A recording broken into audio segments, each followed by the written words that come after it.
Olá, eu sou o Caleb e o que é um clássico?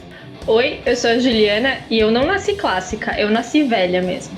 Oi, meu nome é Luana e clássico bom é clássico morto. E você está escutando? O nome. Do livro! Mais uma vez, nós que não somos grandes leitores de clássicos, estamos nos metendo a besta aqui para falar sobre o assunto. Mas dessa vez a gente está fazendo um exercício de futurologia, né? A gente está aqui pensando adiante. Mas a gente se meter nisso é uma coisa que a gente faz bem. Eu acho que tá tudo bem, assim. E futurologia, ninguém tá muito certo, né? Só o tempo vai dizer, né? Eu sou boa em futurologia, eu queria lembrar a todos que eu previ que não ia ter flip esse ano. E a culpa, tem uma culpada disso daí. Não foi uma invasão alienígena, mas foi uma invasão viral, sei lá, alguma coisa assim, tem tudo a ver. Eu acho que cabe interpretação aí, a Luana ganha pontos nessa previsão. Eu acho que as entidades que me deram a dica, elas devem ter falado pandemia, coronavírus, mas eu não sabia o que eram essas coisas. Aí eu pensei, pandemia, que porra é essa? Alienígena. E aí é isso que aconteceu, entendeu? Essa foi a interpretação possível. Mas qual que é o assunto, o tema do programa de hoje? A gente está falando de clássicos e qual que vai ser a nossa abordagem sobre os clássicos? A gente vai apostar quais livros que vão se tornar clássicos. E aí a gente usou um critério para fazer uma seleção, mas o outro critério é porque a gente acha que sim, assim. Essa é a nossa bússola moral aí nessas escolhas. O critério é ser millennial, né? Tem que ser um livro millennium, que tenha nascido a partir dos anos 90, não é isso? O nosso recorte passa exatamente por 1990. Se bem que o Millennium vai para os anos 80 também, mas tudo bem. É os early millennials, como eu gosto de chamar, que são os millennials mais novos, que me assustam. Eu não sou millennial. Esse desgosto eu não dou para os meus pais. Millennial é a partir da década de 90, não sei do que você está falando. Eu ia falar que essa discussão de milênio, ela é muito, assim, ela pode levar a extremos muito, muito grandes e a gente não chega a conclusão nenhuma. Eu sou contra, sempre. O que, Ju? Desculpa. Contra tudo, Caleb. Ah, tá. Não, eu acho a discussão. Eu também sou contra essa discussão. Não, sou a favor da discussão, mas eu sou sempre contra. Exatamente. Mas, enfim. Essa sou eu. Eu acho que o milênio era 90, né? Assim, pra mim, essa é a minha conta. Só que... Eu achava que nem era 90, eu achava que era 2000 pra frente. Não. É quem teve, tipo, passou pela infância nesse linear, nesse... Internet de escada. Quem sabe o que foi pagar por um pulso só, né? Aí você só podia entrar na internet de domingo. Não, sábado. Ou depois da meia-noite. Sábado também? Sábado depois da meia-noite era o melhor momento. Sábado a partir das 14 horas até segunda-feira antes das 6. Exatamente. Esse era o grande momento do milênio. Mas que fazia fotolog. Nunca tive fotolog. Essa desgrama eu nunca dei para meus pais. Nunca fiz. Você nunca teve fotolog, Juliana? Não, eu tive blog. Não tive mesmo. Não tinha. Eu não tinha máquina. A minha máquina era de filme, gente. Como é que eu ia fazer fotolog? Sabe? Tudo bem. Mas... Se tem uma coisa que os millennials sabem fazer, eu não sei fazer, é tirar selfie, gente. Não sei fazer selfie. Eu acho bizonho. E olha que a gente fazia selfie, sim, com câmera de todo mundo assim, olhando pra câmera de filme, aí a gente tirava umas 3 para garantir que alguma saísse, mas isso não garante que você saiba fazer boas selfies. Posso contar um grande trauma aqui da câmera de filme? Por favor. No terceiro ano, né, do ensino médio ainda, na minha época, era o último ano, né? Colegial, Caleb, não é ensino médio, colegial. Eu não falava colegial, eu falava ensino médio. Do ensino médio, no último dia, eu tava com uma câmera e eu tirei fotos dos amigos, né? Das pessoas que a gente acha que vai ver pro resto das nossas vidas e a gente não vê, obviamente.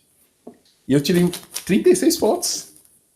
36, muitas fotos. E naquele dia, a gente até saiu e foi pra casa de alguém que tinha uma piscina. Não entendi muito bem o que estava acontecendo naquele dia. E aí, o que aconteceu? Alguém, eu não sei exatamente quem, então eu não vou jogar a culpa sobre a pessoa, abriu a câmera Não. antes não, de rebobinar o fio. Tava rebobinando, mas foi no processo. Então, sei lá, das 36 fotos, eu tenho 5. Puta merda, gente. Das outras fotos. Eu que ódio. De ver aquelas fotos, assim, enfim, eu fiquei muito triste. E só queria compartilhar com vocês esse momento de tristeza aí. E aí tem um motivo de você nunca mais ter visto essa pessoa, que você matou essa pessoa, provavelmente. Então, toda a sua ira. Então, eu apaguei da minha cabeça quem foi. Eu não lembro Trauma. Quem foi, assim, eu tenho ideia, mas assim, eu não sei exatamente quem foi. Tomara que ele só tenha apagado da cabeça, né? E não do tipo da existência. Olha, gente, eu fiquei muito triste aquele dia. O final do ensino médio ou do colegial, como a Ju falou, tem uma melancolia que, assim, ela é própria do adolescente, né? Assim, é um negócio potente, assim. Muito. E você tem essa obsessão por fotos, né, Caleb? Tipo, já falou de livros que tem personagens que olham fotografias. Exatamente, Lu. Essa é a raiz, talvez, esse grande trauma. É possível, viu? Olha só. Olha, parece que eu não esperava, hein, Lu? Olha, eu não sei, eu realmente fiquei muito chateado, assim, agora me deu uma tristeza. Né? Se você que tá ouvindo isso daqui foi a pessoa que abriu a câmera do Caleb, saiba que ele tem um altarzinho ali na casa dele. Saiba que você mudou essa vida, provavelmente para pior, para sempre.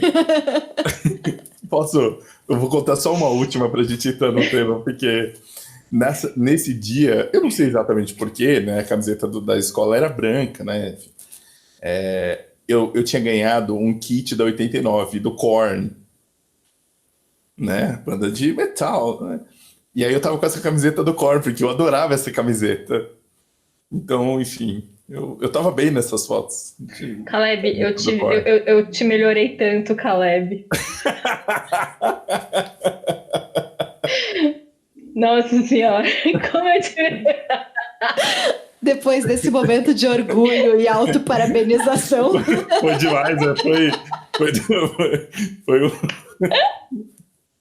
Vamos pro programa. Então, por que a gente tá falando de 30 anos e tudo mais? Ai, Deus. Vamos lá.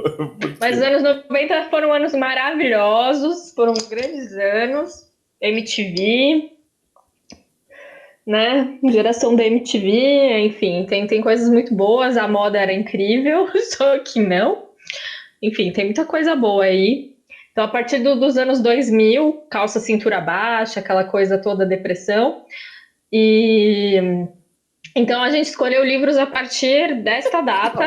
Calma aí. Juliana.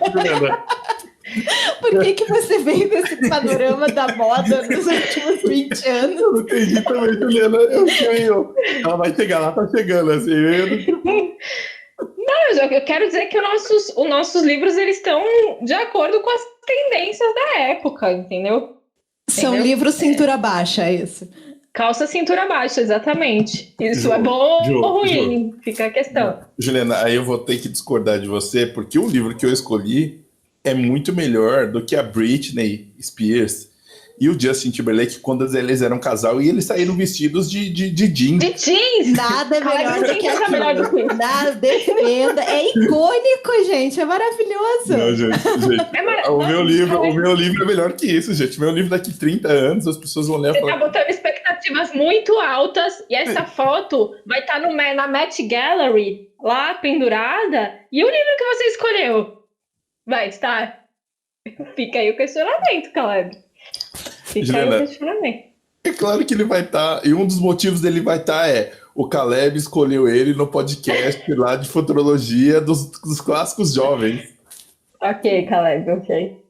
Só uma coisa também que acho que a gente tem que falar, que a gente não pôs nenhum brasileiro, né? A gente escolheu nos internacionais. Se vocês gostarem desse formato, a gente pode quebrar a cabeça e fazer de nacionais também. Então, vocês ouçam e comentem e mandem e-mails e nos mandem biscoitos e aí a gente pensa no caso, né? Nacional é bem mais fácil. Queria dizer que eu tive dificuldade. Eu pensava em nacional. Pô, mas de 30 anos? talvez tenha bons aí, hein, que fiquem. Não, tem. Mas a gente começou com o internacional. Porque nos anos 90 tinha uma coisa chamada disco e trilha sonora de novela.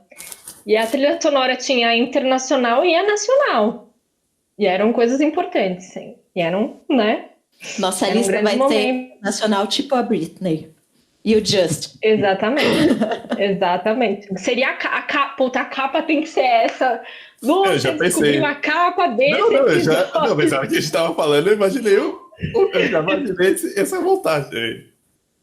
Clássicos jovens. Muito bom. Eu achava o Justin muito gatinho. E aí depois você olha aquele cabelo e você fala, amigo, por quê, né? Não, ele se vestindo, né? Ele melhora 200% depois, né? Não, mas o tempo fez muito bem pra ele. Ele hoje em dia dá um caldo, né? Enfim. Então, são livros que daqui a um tempo vão dar um caldo também. Olha só, hein? Juliana e Luana, pega essa dupla aí. Qual vai ser o primeiro livro cintura baixa aqui da lista? Então eu vou começar, então.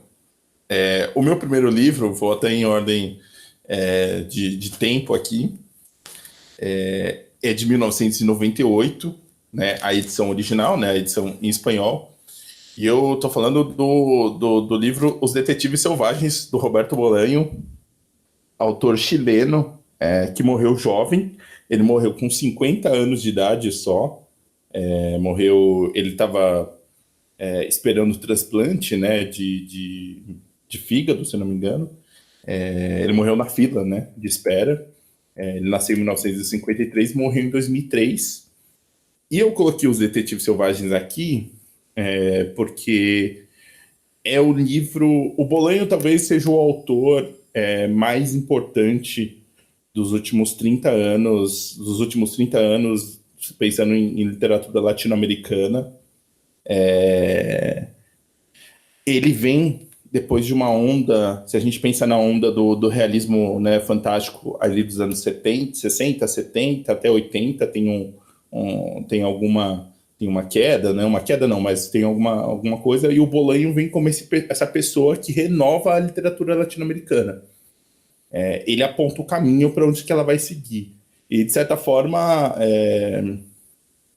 o Bolanho, assim um pouco como aquelas pessoas que surgem e você meio que precisa renegar um pouco do que foi recentemente, o Bolanho chega a fazer um pouco disso com o realismo mágico e todas as outras coisas, mas ele é um cara que eu acho simplesmente espetacular. E esse livro, para mim, dele é o melhor. Assim, é o grande livro, né?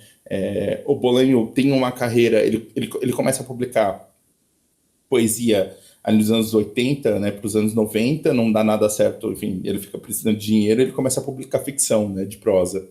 E ele tem uma carreira que ele produz muito e muito pouco tempo, né? Ele fica doente, ele descobre que já estava doente já há um tempo, e ele começa a escrever meio que alucinadamente, e nisso sai Os Detetives Selvagens, que é um livro enfim, é um calhamaço.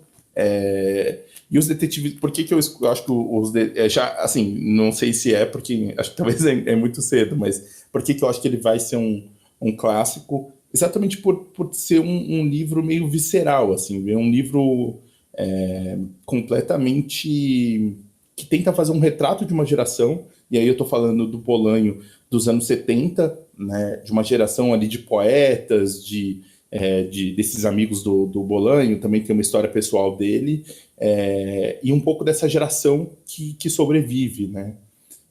O livro é contado em 3 partes, né? A primeira parte é um diário de um poeta que era amigo dessa turma de escritores ali no México no final dos anos 70.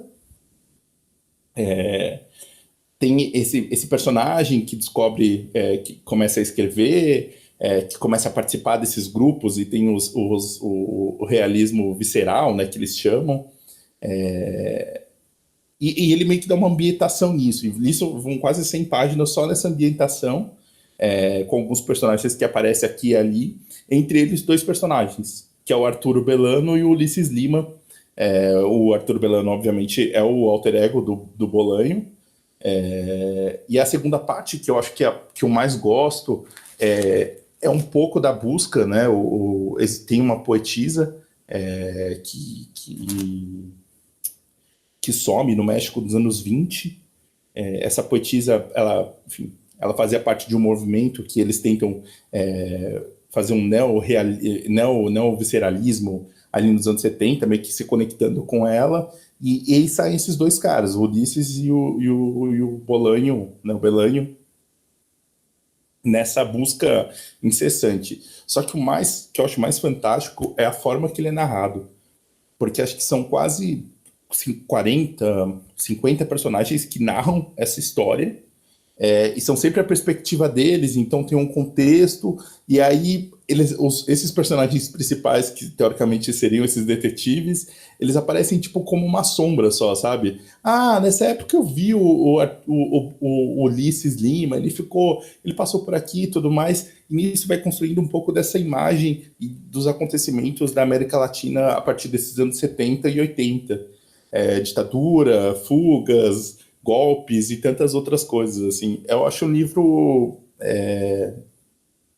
É um livro difícil, é um livro, às vezes ele fica meio maçante, mas assim, é um livro fundamental, assim, sabe?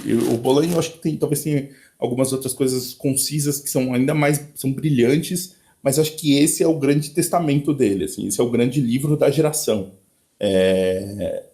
Acho que é impossível para os autores que vieram depois ou são contemporâneos ao Bolanho não ler ele, não ter ele como referência. Então fica a indicação aí dos Detetives Selvagens, que eu acho um livro fenomenal, assim. Quando eu li, eu achei espantoso, assim. Acho que eu nunca tinha lido uma coisa tão com tantas referências e com um estilo de escrita e esses personagens que vão se cruzando, essa narrativa que não fica clara em nenhum momento. Eles retomam essa ideia da busca por essa autora, mas não é isso, assim, é outra coisa, assim, o livro, e eu fiquei muito feliz quando eu li, assim, foi tipo uma parada de, nossa, isso aqui é novo, isso aqui é algo que eu nunca tinha visto. Então fica a indicação aí dos Detetives Selvagens do Roberto Bolanho, que foi publicado aqui pela Companhia das Letras. E você, Jô? Qual foi sua escolha? Eu também vou seguir uma ordem cronológica e vou defender aqui a minha candidata a clássico. Talvez... Ano de eleição, né, a Ju? Tá um pouco influenciada. Exatamente. Já começou campanha, gente. Fiquem atentos aí. Começou campanha mesmo. Uma coisa, a impressão, a Juliana começou a falar, eu falei, a gente vai colocar para votação, as pessoas vão escolher, meu? Como assim? Peraí. Não, é porque, enfim, as pessoas podem achar que eu tô sendo... Podem achar que eu estou sendo muito conservadora, e talvez esteja, mas vou explicar por quê. A pessoa se sente atacada antes de ser atacada. Essa sou eu. Eu já, fico aqui matutando. Não, então, porque assim, pensando em forma, é um romance muito convencional, né? O romance que eu tô dizendo antes de continuar é O Que Eu Amava, da Siri Hustvedt, enfim. Que ela ficou conhecida como a mulher do Paul Auster, mas ela é uma baita romancista. Então, vamos tirar ela desse... A gente podia começar a falar... o Paul Auster, né? Tipo, a gente podia começar a fazer o contrário, assim, pra ver o esposo. Eu nem sei se eles ainda estão juntos. Eu acho que, então, enfim, ela seguiu a vida. Então, não, enfim. E aí, é um romance, pensando assim, convencional, é um calhamaço, mas ele tem justamente essas características do grande romance americano, sabe? E as pessoas adoram falar que como Franzen captou enfim, o espírito da época, com correções, depois com liberdades, e ninguém fala da Siri. E eu acho que a Siri, o livro dela é isso, é um romance convencional, mas assim, maravilhoso. Que recomendo demais a leitura. Então, assim, é um livro que é contado em primeira pessoa, né, por um dos personagens, que é o Léo.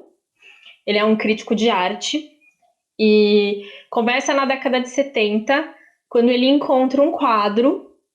Enfim, ele é crítico de arte, né, acho que eu já disse isso, e ele fica muito emocionado com esse quadro, com esse talento, e descobre que é um jovem, que é o William. Então ele vai conversar com esse William e eles ficam muito amigos, né? E aí a história dessa amizade, né? E aí tem as esposas deles também, que é a Erika, né, a esposa do Léo, e a Violet, né? Tem o começo do relacionamento do William com a Violet, que é super bonito e tal. Enfim, eles ficam muito, muito amigos, têm filhos próximos, mais ou menos da mesma idade, né? Vão morar juntos, assim, moram no mesmo prédio, um em cada andar, assim, então tem essa proximidade muito, é uma amizade muito próxima, muito bonita. E aí a história vai avançando no tempo, né? Então, com, enfim, perdas, crises, enfim, vai acontecendo um pouco de tudo, assim, é uma história longa, acho que cobre mais de 20 anos nessa amizade, assim, acho que termina mais ou menos a história ali pelos anos 90. Então tem até essa coisa meio sombria, que, enfim, os Estados Unidos, né, se passa em Nova York teve um período de arte meio estranho, então, como o Léo é crítico de arte, enfim, o William era artista, né, vai falando sobre essa cena artística de Nova York ao longo dos anos e tudo mais, enquanto essa amizade vai acontecendo. E é isso, assim, por isso é um romance extremamente convencional, pensando, né, em termos de ele não inova, ele não, né, estilisticamente, ou qualquer coisa assim. A história é uma história simples, pensando nessa parte formal, mas é muito bem contado, é muito bonito, os personagens são muito bem construídos, o cenário que ela faz, né, dessa cena artística, todos os assuntos que ela coloca dentro do livro são muito bem explorados, não é maçante, ao contrário de Frenzy. Enfim, é um livro que eu gosto muito, assim, e ele foi publicado em 2000 e... já esqueci, em 2003, né? É um grande romance dela, que vale muito a pena conhecer. E é isso, assim, eu acho que ele que vale a pena justamente por isso, né? Essa coisa do romance americano, de ser esses longos romances que falam sobre um tempo e tudo mais. E é um livro que acho que vale muito a pena, assim. Então, recomendo muito a Ciri. Sou louca para ler outras coisas dela, eu tenho várias coisas aqui na minha prateleira para ler dela, mas ainda não li. Mas, enfim, eu recomendo demais essa leitura. Algum comentário, Caleb, sobre esse ataque gratuito? Não, deixando claro que na lista da Juliana o Frenzy não entra, hein? Caso as pessoas não tenham percebido ainda. Na minha lista, no meu cânone, jamais. Foi um pouco gratuito, Juliana. Foi um pouco gratuito. Lu, qual que é o seu? Então, eu tava ouvindo a Ju falar, e aí ela falou sobre a questão da forma. E aí eu pensei, cara, era essa a chave desse programa. Era eu pensar quais são os livros que têm uma forma clássica, talvez chatos, escritos em inglês, e esses vão ser os clássicos. Era isso que eu deveria ter pensado, mas não foi isso que eu pensei. Digamos que se você for homem branco e escrever em inglês, você tem mais chances de virar canônico, né? O meu próximo tá dentro de check em todas essas... O meu agora também vai estar. Tô fazendo só o suspense para me render a forma. Mas eu queria também dizer que tá muito difícil escolher livros que eu ainda não tenho indicado nesse podcast. Tá cada vez mais complicado. Talvez eu tenha de parar de assistir MasterChef e começar a ler mais. Vou colocar isso na minha lista aqui de coisas para fazer. Ler livros para ter indicações novas. Mas o que eu fiquei pensando, né, sobre jovens clássicos? Eu fiquei pensando muito sobre livros que talvez retratassem a nossa geração. Porque eu acho que o clássico, ele tem, pelo menos na minha cabeça, essa função muito de mostrar aquele momento, sabe? Aquele recorte geracional mesmo. E aí o livro que eu sempre penso, quando eu tô pensando em nossa geração, é o Clube da Luta, do Chuck Palahniuk. Ele foi publicado em 1996. E eu indiquei ele há muito tempo atrás, num episódio que a gente fez maravilhoso sobre Wild Wild Country, que a gente falou sobre líderes de seitas, pessoas carismáticas que atraem com discursos, e isso tem muito a ver com a história, daqui a pouco eu falo mais sobre isso. Mas ele é um livro que acho que todo mundo já deve conhecer mais ou menos sobre o que trata, né? Fala sobre um homem, o narrador do livro, que é um narrador anônimo, que tem um emprego legal, móveis, apartamento, roupas de grife, mas de repente não consegue mais se sentir tão satisfeito, né? Aquilo não basta mais para ele. E aí ele vai ter uma insônia super séria, ele vai se sentir cada vez mais vazio e frustrado. E aí nisso aparece um outro personagem, que é o Tyler Durden, que é meio que o oposto dele, né? É uma figura muito vultosa, ele é muito bonito, inteligente, muito carismático e completamente desapegado de bens materiais. Os dois ficam amigos e aí eles fundam o tal Clube da Luta, que, né, é o título do livro, que é basicamente um bando de homem hétero que se reúne para se esborrar e se bater e formar esses clubes e talvez extravasar, né, essas frustrações aí do dia a dia e ter uma coisa meio catártica, violenta, se render a instintos mais primitivos, né? E o Tyler Durden tem o tempo todo esse discurso de contra o capitalismo e a sociedade de consumo e essa coisa muito juvenil. E no início é autodestruição mesmo, eles só estão se batendo ali, mas aí o Tyler começa a ficar um pouco mais ambicioso e aí ele cria o projeto Desordem e Destruição, que aí eles vão se tornar espécies de guerrilheiros ali, soldados que vão tentar minar o nosso centro econômico, as bases do capitalismo moderno, ou qualquer bobagem do tipo, né? E eu acho que ele é um livro que retrata muito a nossa geração, não por causa desse discurso muito juvenil e toda essa baboseira aí, mas por causa das nossas carências e pensando em como nós somos suscetíveis a esse tipo de discurso. Assim, eu acho que isso é muito a nossa época. A gente é tão sozinho e tão carente que qualquer babaca com um discurso que nem precisa fazer sentido, que pode ser totalmente infantil, mas se ele for um pouquinho carismático, a gente compra, a gente acredita e a gente elege presidentes, assim. Eu acho que essa figura do Tyler, ela me ajuda muito a entender algumas figuras dos tempos modernos e as nossas carências mesmo, essa questão da gente não se sentir mais parte de um grupo, sabe, de uma comunidade, da gente sentir que a nossa vida é muito vazia e a gente vive sem muitos propósitos. Assim, o narrador no livro fala sobre macacos treinados, né? Nós somos macacos treinados, todo mundo está num emprego que detesta, repetindo padrões que repudia, mas só porque isso é o esperado dele nessa sociedade, né? E aí, de repente, a gente vê uma alternativa que, como eu disse, pode ser uma alternativa absurda, mas é uma alternativa, né? Qualquer causa, por mais absurda que seja, é uma causa. E aí a gente se joga, e a gente acredita muito fácil, e a gente é enganado muito fácil. Então eu acho que ele é um livro excepcional por mostrar justamente esse nosso momento de carência extrema. Eu sei que ele é um livro que nem todo mundo gosta, ele é um livro que tem lá as suas polêmicas, não é uma unanimidade, mas para mim ele é muito bom, assim, nesse retrato da nossa sociedade, desse tal homem moderno, assim.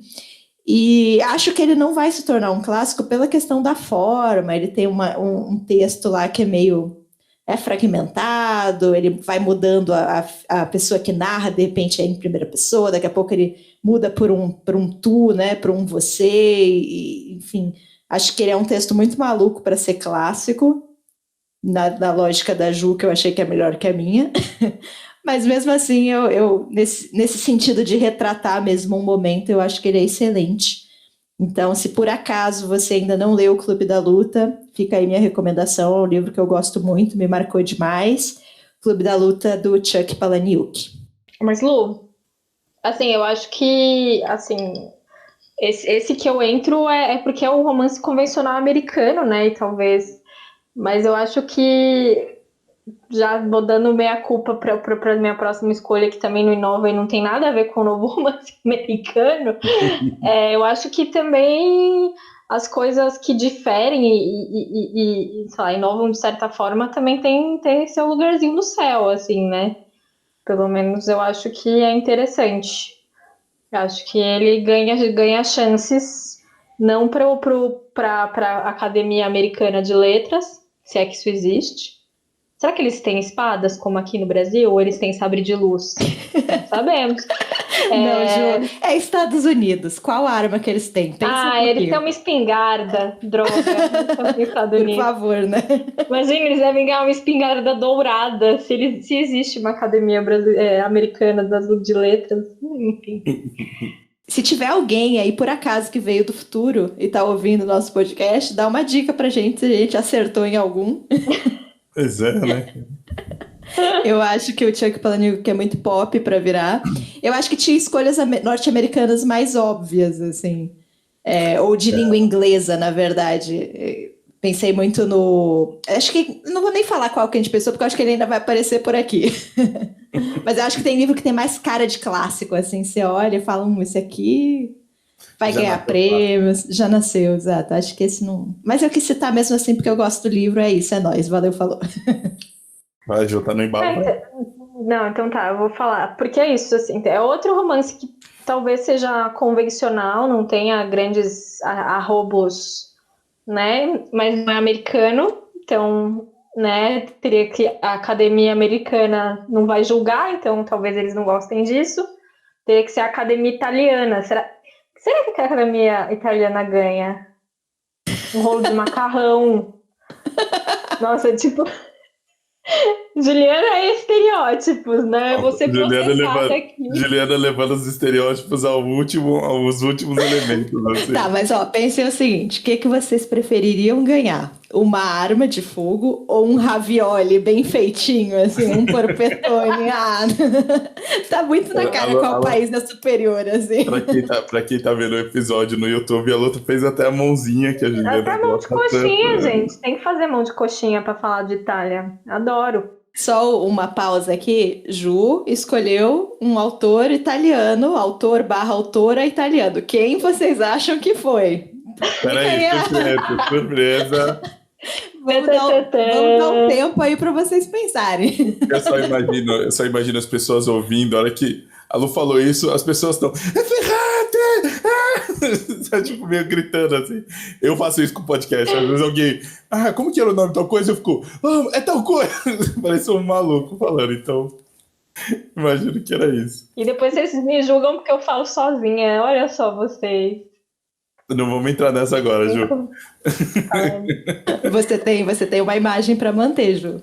Você acha que as pessoas querem acompanhar um podcast de alguém que fala sozinha? Fala muito sozinha. Participa de aula sem querer sozinha. Pois é. Enfim, mas voltando. Eu acho que ela ganha justamente... vai ter um preconceito da Academia Italiana das Letras? Vai ter, porque foi um fenômeno de vendas, as pessoas aí têm esse preconceito, essa coisa, mas grandes clássicos que sobreviveram até hoje são clássicos que foram campeões de vendagem, né? Eu usei o exemplo aí do Dickens mais cedo, o Victor Hugo, enfim, são autores que o quê? Escreveram um folhetim, né? Escreviam no jornal, vendia pra cacete. Enfim, gente. E a Ferrante é isso. Ferrante, amiga genial. Né? Eu acho que a tetralogia toda entraria, né? Seria o Em Busca do Tempo Perdido da nossa era. Foi bonito isso, hein? Enfim, e aí... Nem li, nem tenho vontade de ler o Em Busca do Tempo Perdido, mas tudo bem. Tô aqui defendendo minha candidata.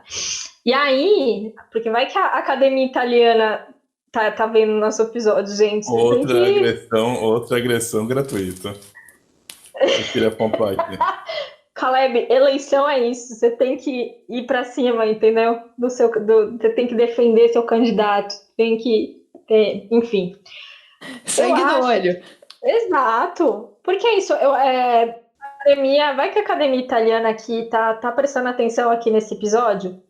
E aí eu queria que ela levasse em consideração, né?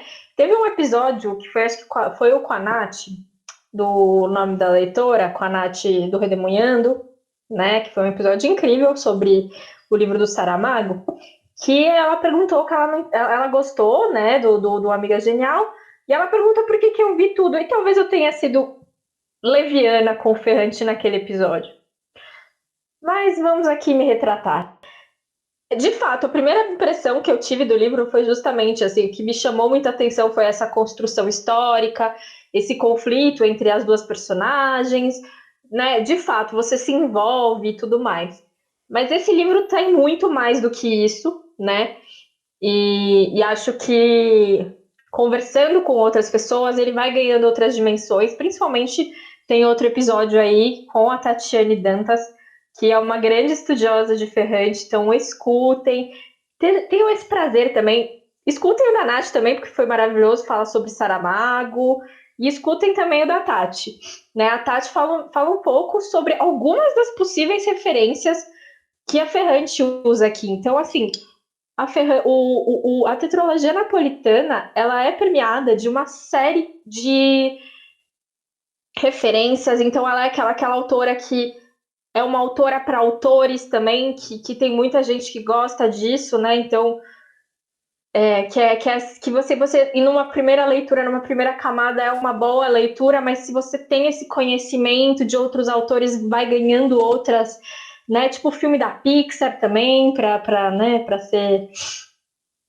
ser millennial. Enfim, eu acho que é um livro que tem várias complexidades, assim, acho que, né, eu falo livro, mas eu tô dizendo da tetralogia, né, eu mostrei o Amiga Genial mais como um exemplo, mas eu acho que é isso, assim, é um livro que tem muita camada e é aquela leitura também, assim como os folhetins clássicos, é aquela coisa que você vai comendo o livro, assim, você vai lendo nessa velocidade. Então, eu acho que ele tem muitos elementos para virar um clássico.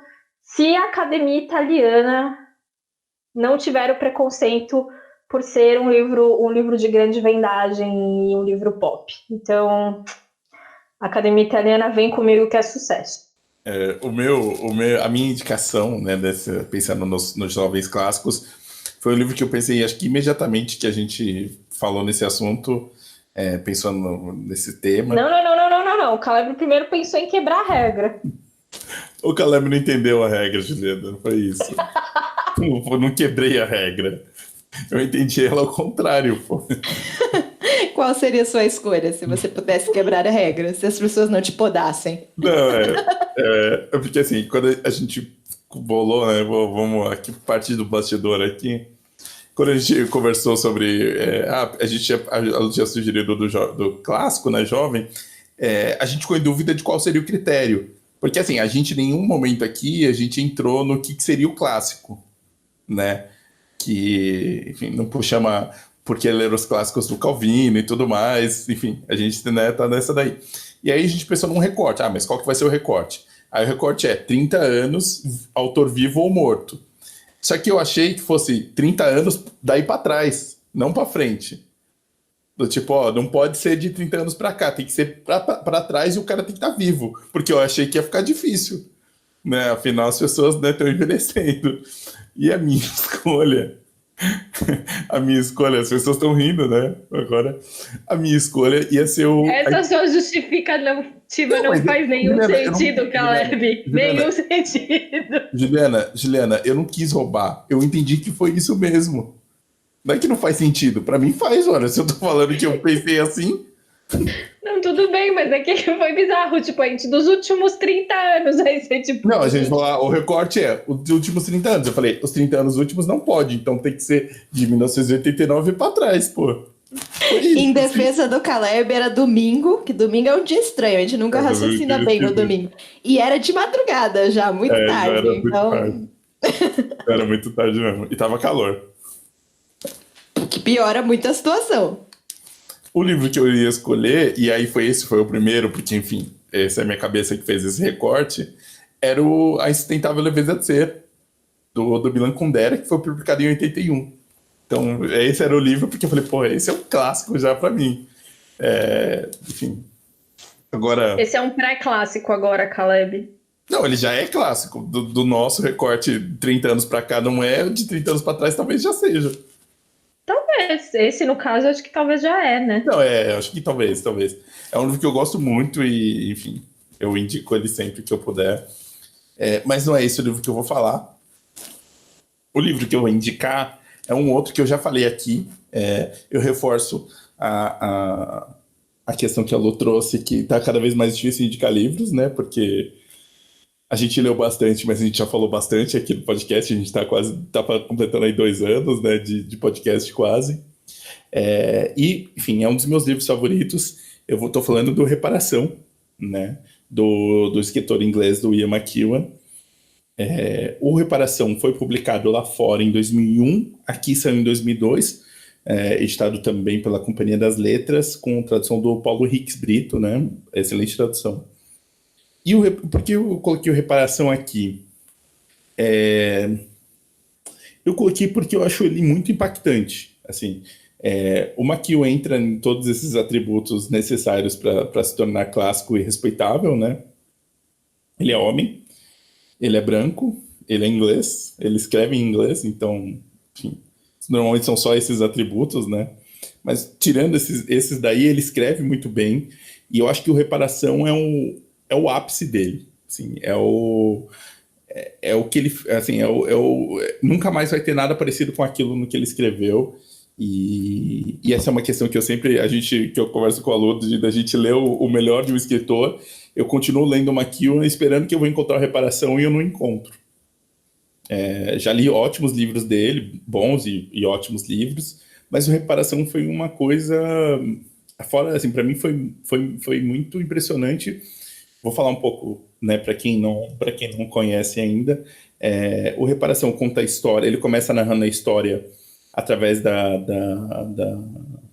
não exatamente através, né, são várias perspectivas, né, a história vai sendo construída a partir de pontos de vistas, mas de vistas diferentes, né, eles vão meio que se acumulando e vão criando uma imagem maior, um cenário, né, mas principalmente, né, a história gira em torno da Brione Telles, que é uma garota muito mala, né, de 13 anos, né, ela é escritora, ela é metida escritora, já escreveu várias peças.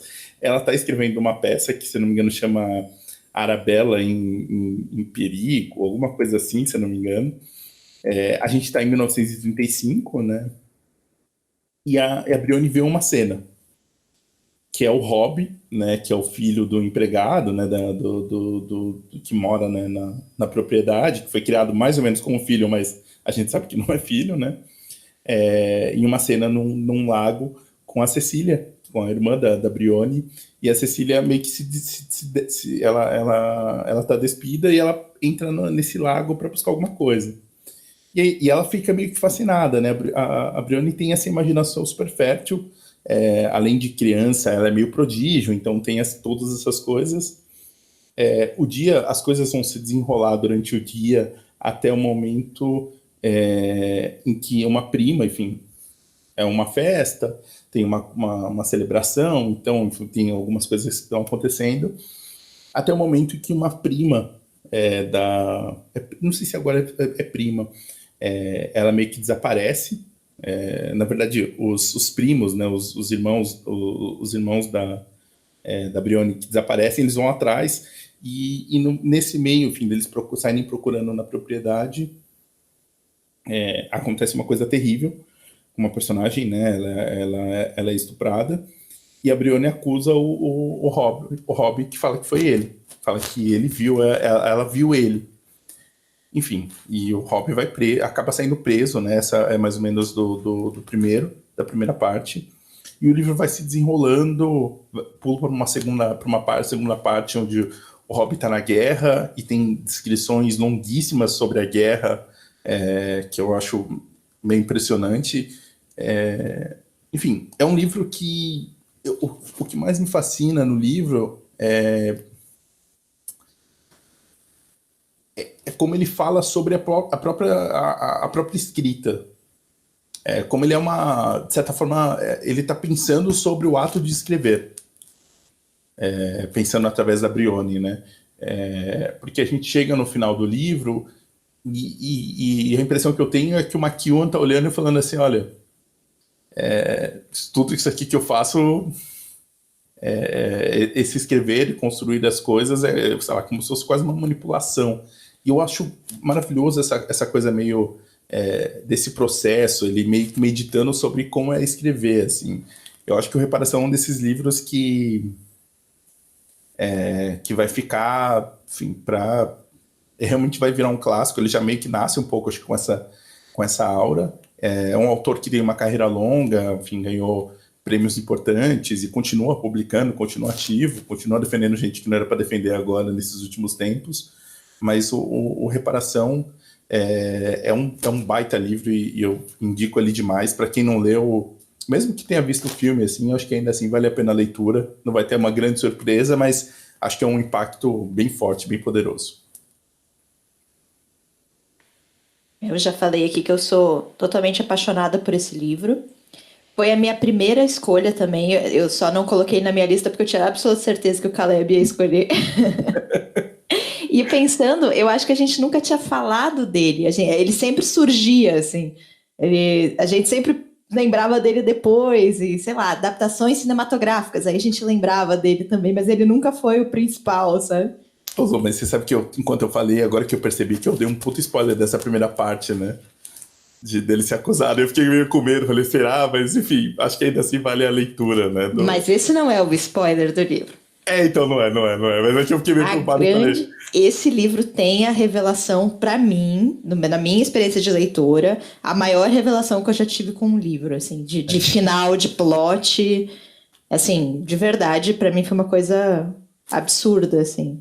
Pra mim foi a mesma coisa, Lu, a mesma coisa, assim, de eu parar, assim, eu lembro do momento, assim, de parar e falar assim, nossa, peraí, eu fiquei meio sem reação, assim, fiquei totalmente, eu lembro exatamente dessa sensação, assim. Mas mesmo sem o plot, né, ele não é um livro que se sustenta em cima dessa revelação, é um livro maravilhosamente bem escrito, tem uma questão de metalinguagem que eu acho que favorece o livro se tornar clássico também, como o Caleb colocou, ele fala mesmo sobre a literatura e a arte de escrever, e talvez o alcance, o poder da literatura, né? Então, assim, nossa, baita livro, e a nossa piada aqui do encontrar o livro no baú, porque, de fato, o Ian McEwan, assim, não que eu tenha lido milhares de coisas dele, acho que eu li outros 3 ou 4 livros dele, mas... Tá bom, né? Mas eu insisto porque eu, de fato, quero sempre encontrar um novo Reparação e não encontro, né? E nunca supre totalmente as minhas expectativas, assim. Mas é belíssimo, belíssimo, belíssimo. E só uma coisa ainda sobre isso, que é engraçado, né? Eu li o Amsterdã, que eu gosto muito. Você chegou a ler? Esse não. Eu gosto bastante, e é o livro anterior ao Reparação. O Amsterdã de 98. E é engraçado, porque assim, é o Amsterdã que ele ganha o Booker Prize.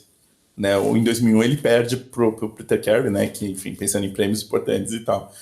E é engraçado, porque assim, eu já tinha lido outras coisas, o Amsterdã faz parte dessas outras coisas dele, agora a Reparação assim, é outra coisa, assim, sabe? É um passo ainda muito mais... essa construção também das imagens, sabe? De coisas que vão construindo a partir dos olhares e de como que vai mudando, é muito o poder da literatura mesmo. Não, tematicamente, eu acho que Reparação tá super na obra dele, assim. Eu acho que ele escreve muito sobre momentos onde tudo se destrói, assim. É um momento onde a sua vida vai tomar um curso diferente, assim. Tanto porque você faz uma bobagem, tanto porque alguém faz uma bobagem por você. Ou até por omissão, né? Eu acho que nas obras do McEwan, o não fazer é tão grave, ou talvez até mais grave do que o fazer, assim. Então, eu acho que todos os livros dele, pelo menos os que eu li, giram um pouco em torno dessa temática. Mas a ambição dele no Reparação não tem igual, né? Ele chega num nível absurdo, assim. É um livro incrível. Então, mas aí eu pensei no Reparação. Esse eu tenho certeza que vai virar clássico, assim. Sem sombra de dúvida. Eu pensei também nos autores, por exemplo, Ishiguro. tem tudo para se tornar clássico. Em inglês também tem o formato ali mais convencional, fala muito sobre essa vida inglesa, acho que tá ali dentro. Eu pensei em 2 portugueses também, que acho que já são até clássicos, que é o Saramago, né, o ensaio sobre a cegueira. Engraçado que eu sempre tenho a impressão que ensaio é um livro muito velho, mas não é, ele é, acho que se não me engano, de 95. 95 ou 96, né? Pra mim ele é muito mais antigo, justamente porque ele tem esse peso de clássico, assim, ele deve ter uns 50 anos, mas não tem tudo isso ainda. Pensei muito na Lídia Jorge, que é uma autora portuguesa também que eu adoro e já recomendei ela em vários momentos aqui, acho que também entra bastante no clássico. Mas resolvi ir para um outro continente e eu vou falar sobre A Confissão da Leoa, do Mia Couto, que foi publicado em 2012, né? O Mia Couto, que é um autor moçambicano, mas que publica os livros dele em Portugal também. E eu ainda fui nessa mesma linha de raciocínio de ser livros que mostram um pouco a nossa geração e o nosso momento atual, assim. Eu acho que faz parte do nosso momento repensar a nossa relação com a África, com o neocolonialismo, as questões raciais, muito distantes ainda do que seria ideal, mas eu acho que essas são discussões recentes, até porque a literatura dos países de África também é uma literatura recente, pelo menos a literatura nos moldes ocidentais, né, canônicos, deixando isso bem claro, claro que eles têm toda uma história anterior a isso. Mas são livros, são países muito jovens, né, são países que conquistaram a sua independência na década de 70, um pouquinho antes, um pouquinho depois, e que estão produzindo livros, estão produzindo suas obras e que agora estão chegando, e essas obras estão tendo mais espaço, né, tanto no âmbito de mercado quanto de premiação. Eu acho que o Mia Couto é um autor que é muito incensado. As pessoas, é muito comum em crítica você ver ele sendo comparado com o próprio Saramago, assim, o novo Saramago, essas comparações do tipo, né? Talvez seja o grande autor, assim, um dos grandes autores de vendas em língua portuguesa do momento. E eu acho super merecido, assim, eu acho que ele tem uma escrita que eu gosto muito, é uma tal de uma prosa poética aí, que eu sempre olho um pouco torto, mas no caso dele eu acho que funciona. Livros que falam sobre relações coloniais e sobre a própria África em si. A minha primeira escolha seria o Memórias de Porco Espinho, do Alain Mabanckou, que é um autor que eu gosto muito, fica a recomendação aqui, mas já falei demais sobre ele no podcast, então vamos de Mia Couto, né? O Confissão da Leoa, ele fala sobre uma pequena vila no norte de Moçambique que começa a ser atacada por leões. E aí uma empresa lá da região, uma figura de autoridade, contrata um caçador para acabar com esses animais, né? Essa história, o primeiro ponto de curiosidade, é que ela é baseada numa história real, e o Mia Couto, ele é biólogo, então ele esteve envolvido nessa história, ele visitou esse lugar aí, e ele ficou com muita vontade de contar essa história, mas ele tinha medo de cair num certo estereótipo que se faz de Moçambique e talvez da própria África, né? Desse país muito selvagem, onde as vilas são atacadas por leões. Ele tinha muito medo de cair nessa figura, nessa imagem que a gente tem externa mesmo. Mas ele resolveu que ele ia contar essa história, iria retrabalhar o estereótipo, né? Ele iria recontar essa história do ponto de vista dele. E eu acho que ele é um livro que ele é bem bacana em relação a justamente esses pontos de vista. Ele está lidando com uma imagem, de certa forma, estereotipada do exterior, né, estrangeira, mas ele vai fazer isso com uma roupagem meio local, porque ele vai falar um pouco sobre uma África que ela é muito antiga e muito mítica, né, e que ela é muito anterior aos colonizadores. Então isso é interessante, assim, ele fala sobre essa visão colonial e essas heranças coloniais, mas sempre lembrando que existe um passado ali, toda uma história que a gente não tem acesso ou desconhece, né? E ele também escolhe como, para contar essa história, ele tem 2 narradores, ele conta do ponto de vista de um homem e do ponto de vista de uma mulher. A escolha por uma protagonista, por uma narradora mulher, eu também acho muito interessante, porque para mim também desloca esse ponto de vista. Né? A narração padrão ou convencional, ela é sempre masculina. Né? A voz neutra na literatura, ela é a voz de um homem. Então, quando ele escolhe contar a história do ponto de vista de uma mulher, eu acho que ele está necessariamente descentralizando esse olhar. E eu acho isso muito interessante, assim. E o livro fala que essa pequena vila, ela está sendo atacada por leoas, na verdade. Não são leões, são leoas. E essas leoas, elas matam apenas mulheres. E é muito bonito no livro, porque assim, existe uma explicação lógica, digamos, para isso, porque são as mulheres que acordam muito cedo e vão buscar água, e estão nas lavouras, então elas estão mais suscetíveis a esses ataques. Mas tem uma explicação meio mágica ali também. E aí que vem essa história da África mítica, né? Porque tem uma lenda, né, um folclore que diz que quando uma pessoa é devorada por um leão, a alma dessa pessoa passa a habitar o leão. Então, no caso, essas mulheres que são devoradas por leoas, elas passam a habitar essas leoas, a alma delas passa a habitar essas leoas, e elas ganham toda a força que elas nunca tiveram em vida. E ele constrói essa imagem de uma forma muito bonita. Assim, ele vai falar muito sobre questões de gênero, né, e a situação da mulher naquela sociedade. A questão tradicional, mas também a herança colonial, porque a herança colonial que é deixada nesses países, ela é uma herança patriarcal, necessariamente patriarcal, né? Então, como as mulheres sofrem e são oprimidas e sofrem violências extremas, assim, tem cenas do livro de muita violência, e tem essa protagonista, né, que é a Maria Mar, que ela diz que a impressão que ela tem é que ela nunca nasceu, porque ela nunca pôde ter a vida que ela desejava ter, né? E ela tem muito medo até de pensar e imaginar uma outra vida, porque se ela imaginar uma outra pessoa, talvez ela não caiba mais em si mesma, ela não consiga voltar para a pessoa original, sabe? Para a pessoa que ela tem que ser naquela sociedade, né? Essa pessoa muito mais contida, muito mais submissa. E eu acho que ele trabalha muito bem essa ideia, e eu acho que ele ainda traz uma modernidade, uma discussão mais moderna no destino que essa personagem vai ter, porque ela quer muito ser devorada por uma leoa, né? Ela quer ter essa força e também se tornar essa figura mítica, mas ela não está destinada a isso, né? Ela vai se tornar uma outra coisa, ela não vai para o mítico, ela vai para o moderno.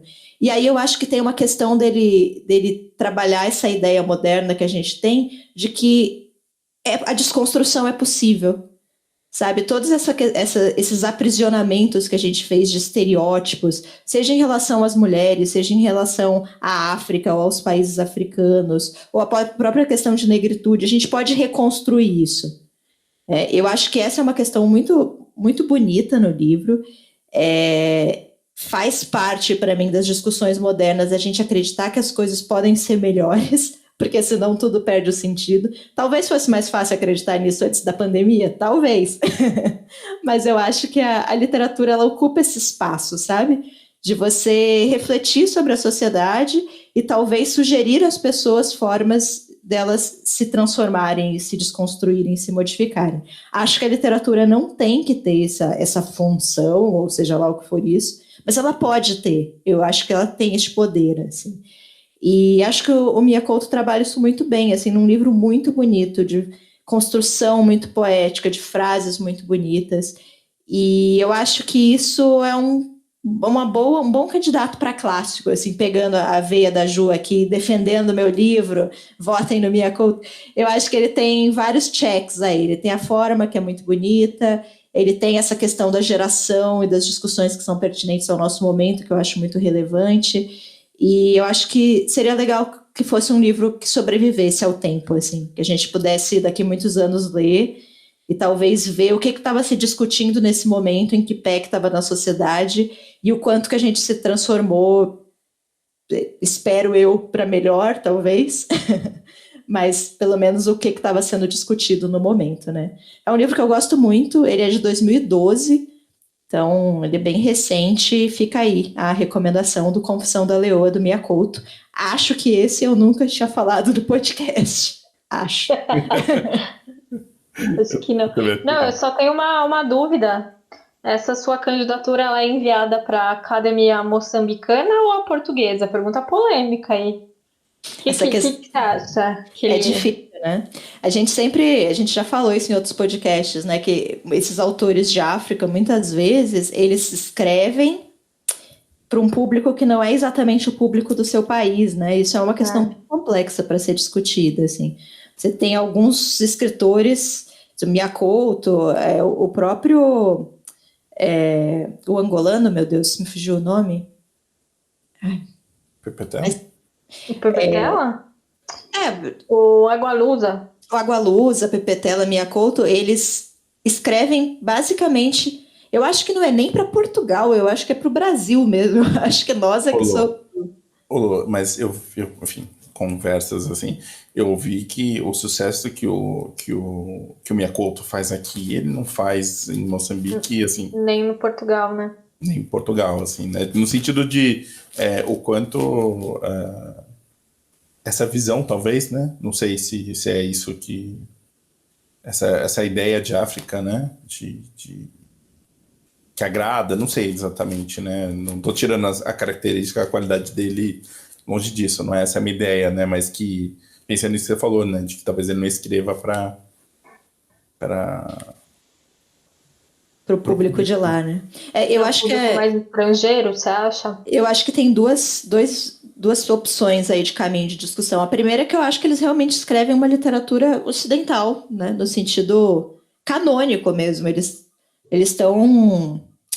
já escrevem em português, né? No caso do Mia Couto e dos escritores de Angola, né? No caso. Mas já escrevem na língua do colonizador, né? Eles já estão indo para uma tradição literária que não é a deles. Porque é isso, né? Quando você escreve em português, tinha uma professora que falava isso, você necessariamente está dialogando com todos os livros portugueses que vieram antes de você em língua portuguesa, né? Então, eles estão dialogando, na verdade, com a tradição literária portuguesa, né? Com a tradição literária brasileira, talvez, se a gente pensar no último século. E não necessariamente com a tradição deles, né? Isso já seria um problema. Tem a questão também de você ter um mercado editorial reduzido nesses países também. Sim. Houve um momento que a literatura foi muito importante nos processos de independência. A gente até tem um episódio sobre literatura angolana, né? Que a gente entrevistou a professora Tânia, que ela fala isso, assim, que as tiragens de livros eram uma coisa exorbitante, assim, mas que isso, com o passar do tempo, foi caindo, né? Então, são países que têm problemas talvez muito urgentes para resolver e que a literatura ainda não consegue se encaixar nisso, né? No mercado, numa possibilidade até de compra mesmo, né? Enfim, eu não tenho conhecimento suficiente para falar sobre isso, mas é sempre curioso, assim, quando você vê, sei lá, o Mia Couto moçambicano, mas o livro publicado em Portugal, né? Não publicado em Moçambique. Ainda sobre isso, eu lembrei ainda sobre o episódio de Angola, que fica muita recomendação para quem não ouviu. Mesmo para quem ouviu, ouve de novo, que vai valer a pena. Que é como Jorge Amado, Guimarães Rosa foram importantes para esses... Né, sim. Foram exportados para lá, né? E, enfim, como leram muito, né? Também, até na falta de um outro tipo de... não sei, de construção mesmo, né? De não tinha ainda necessariamente... sei lá, uma cadeia. Eles não tinham uma tradição, né? Eles não tinham uma tradição literária. Eu lembro quando eu fiquei chocado que eu descobri que acho que só foi ter uma universidade em Angola, acho que nos anos 70, né? Se eu não me engano. Posso estar enganado, mas assim, é do tipo, não, como assim? Peraí, né? Tipo... Não, e assim, a gente já falou, mas só para recortar isso de novo, que eu acho importante, avaliando nos critérios do que a gente entende como literatura, né? Porque você tem outras formas consideradas literárias que são muito anteriores à colonização. Então, por exemplo, a Tânia falou muito sobre algo que eu fiquei meio fascinado na época, fiquei pesquisando obsessivamente, que são umas tampas de panela que eram muito comuns em Angola. Acho que era Cabinda o nome da região. Que eles faziam desenhos e contavam histórias mesmo através de desenhos. Eram coisas super elaboradas, assim, que não deixa de ser uma forma de se contar uma história, por que não literária, né? Mas não é o que a gente entende como literatura canônica ocidental. Então, sim, eles só vão ter a tradição literária deles a partir dessa época aí, primeiras universidades, independência. Então, é uma literatura muito jovem, né? Você vê autores, por exemplo, o Ondjak de Angola, que tem praticamente a idade do país, assim. Você tem os autores necessariamente jovens ainda, e com essa tradição pequena em relação ao próprio país. Então, eles vão buscar referências mesmo na língua de outros países, no caso de português, Portugal, Brasil, né? E aí tem histórias muito bonitas do Luandino, por exemplo, recitando Grande Sertão Veredas na prisão, né? E ele sabia trechos de cor, então essas literaturas lusófogas, eles são muito interessantes, porque a gente vê esses links com a gente, né? Com o próprio Brasil. Assim. Bastante. E não é exatamente literário, mas um dos principais mercados populares de Angola, enfim, Angola. É o rock santeiro, né? Chama rock santeiro. Maravilhoso, né? Descobrimos isso no livro Também os Brancos Sabem Dançar, né? Do Calafé Palanga, que é um dos nossos musos aqui desse podcast. Então, fica aí a recomendação também. Então é isso. Já demos o nosso veredito aqui, nosso cânone. Tem boas indicações aqui nesse episódio. Exato. As academias deviam ouvir a gente mais, a nossa opinião em consideração. Contem pra gente qual o livro que vocês acham que vai se tornar um clássico. Né? Qual o jovem clássico aí da lista de vocês. Levando em consideração o nosso critério aqui, hein, galera? 30 anos aí, a partir de 1990. Pode ser qual livro que vocês acham que vai virar e qual que vocês gostariam que virasse. Porque são coisas diferentes, né? Pode acontecer aí também. Eu fiquei só no campo do sonho. Né? Eu tive um sonho, mas Deus no comando. Sim. Escrevam pra gente. A gente tem o e-mail, o nome do livro podcast@gmail.com. Diversas redes sociais, Facebook, Instagram, o nome do livro podcast. E a gente tem o YouTube também, que é o nome do livro podcast. A gente é muito criativo com nomes, na verdade. Sim. E eu queria lembrar vocês que amanhã, né, sábado, esse episódio vai ser postado na sexta-feira, dia 2. Amanhã, dia 3, a gente vai ter uma live no nosso canal de YouTube, né, que é o nosso programa O Nome da Notícia. Vai ser o segundo programa que a gente publica. Sucesso. Foi um sucesso. Barracos. Bafões. Notícias relevantes e informação. A gente fala sobre as notícias aí que a gente recortou do último mês no mundo dos livros. Não, eu ia falar aqui assim, então a nossa live é no sábado às 7, né, da noite. Isso. Se você, por acaso, infelizmente, não pôde acompanhar, vai estar no canal no YouTube também, então você pode ouvir também depois, mas ouve na live que é melhor pra gente. A gente sempre fica com medo de... Você pode interagir com a gente é mó legal. É verdade. Fazer perguntas constrangedoras. Exato, porque aí depois na edição que vai pro podcast, a gente não bota essas partes aí. Você perdeu. Isso aí, comentar também que livros que você tá lendo com a gente, pra gente dar o nosso veredito, se a gente gosta ou não gosta, se a gente gosta julgar. É bom. Isso. A gente devia fazer assim, sabe, tipo, joinha pra cima ou joinha pra baixo, assim.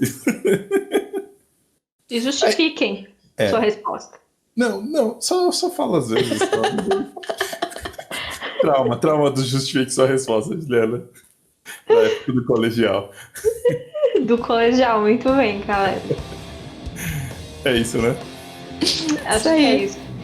Até mais, galera. Até mais. Fiquem bem. Tchau, tchau.